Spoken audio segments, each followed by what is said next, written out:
Business का मतलब है earning money. End of the day जब आप शाम को अपने घर जाएंगे, महीने के एंड में, साल के एंड में जब आप कैलकुलेशन करेंगे तो आपको बहुत प्रॉफिट होना चाहिए, वही एक बिजनेस है। अगर आप सेवा कर रहे हैं, आप पैसा नहीं कमाना चाहते हैं, तो बहुत क्लियर कीजिए कि आपने एनजीओ शुरू किया है। एनजीओ होते हैं जो सर्व करते हैं, सर्विस के लिए क्रिएटेड होते हैं, पैसा कमाने के लिए नहीं क्रिएट होते हैं। अगर आप पैसा कमा रहे हैं, कमाना भी चाहिए, अच्छी चीज़ है, आप बिजनेस कर रहे हैं। बिजनेस होता क्या है? बिजनेस बहुत सिंपल होता है। बहुत साधारण भाषा में अगर बोलें तो business is nothing but sales minus cost is profit. बहुत सिंपल है।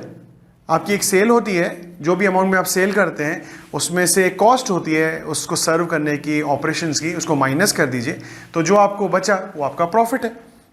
सिंपल है ना बिजनेस? हाँ, बहुत सिंपल है। बस आपको ये सीखना है कि सेल्स कैसे ज़्यादा से ज़्यादा हो और कॉस्ट कैसे ऑप्टिमाइज हो। कम नहीं करनी है क्योंकि हमको सर्विस अच्छी देनी है।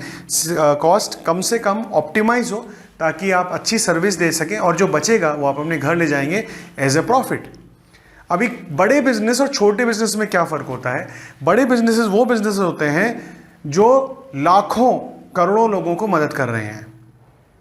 मदद कर रहे हैं, मैं आता हूँ सब बात के ऊपर, मदद कर रहे हैं ऐसा क्यों बोलता हूँ मैं, लेकिन जो लोग लाखों और करोड़ों लोगों को मदद करता है वो बहुत बड़ा बिजनेस ओनर है। जो हज़ारों की तादाद में 5,000 10,000 लोगों को मदद कर रहा है वो मिड साइज बिजनेस ओनर है। और जो कुछ 100 अंडर 1000 100 500 700 लोगों को मदद कर रहा है वो एक छोटा बिजनेस ओनर है। ऐसा क्यों बोल रहा हूँ मैं? आपकी प्रोडक्ट प्राइसिंग का भी इसमें इम्पैक्ट होता है बट बहुत बड़ा इम्पैक्ट नहीं है।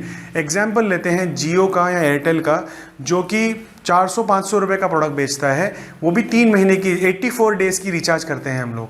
मतलब 1 महीने पर जाएंगे तो 150 रुपये की चार्जेस है। लेकिन ये प्रोडक्ट और सर्विस वो लाखों लोगों को बेचते हैं, करोड़ों लोगों को बेचते हैं। इसीलिए बहुत बड़े बिजनेस हैं। जैसे एग्जाम्पल अगर हम लें, 150 रुपये भी एक कस्टमर से कमाई है और एयरटेल के 1 करोड़ कस्टमर हैं तो 150 करोड़ का बिजनेस एयरटेल ने किया। बहुत सिंपल है। अगर आपके कुछ हज़ारों में कस्टमर है, 5,000 कस्टमर हैं, तो जो भी आपकी प्राइसिंग है इंटू 5,000 है वो आपकी रेवेन्यू है। अगर आपको अपने बिजनेस को बहुत बड़ा बनाना है तो आपको ये सोचना है कि आपकी जो भी प्रोडक्ट या सर्विस है वो कुछ 100 से हज़ारों पर, हज़ारों से लाखों तक कैसे पहुंचेगी। जैसे ही आप कुछ 100 से 1,000 1,500 2,000 5,000 तक पहुंचेंगे, आप small and medium size organisation बन जाएंगे। और जैसे ही बहुत बड़े हो जाएंगे, जितने ज़्यादा लोगों को सर्व करेंगे, आप बहुत बड़े बिजनेस ओनर हो जाएंगे। अभी बहुत इंपॉर्टेंट कॉन्सेप्ट है सेल्स एंड मार्केटिंग का, सर्विंग, मदद करना।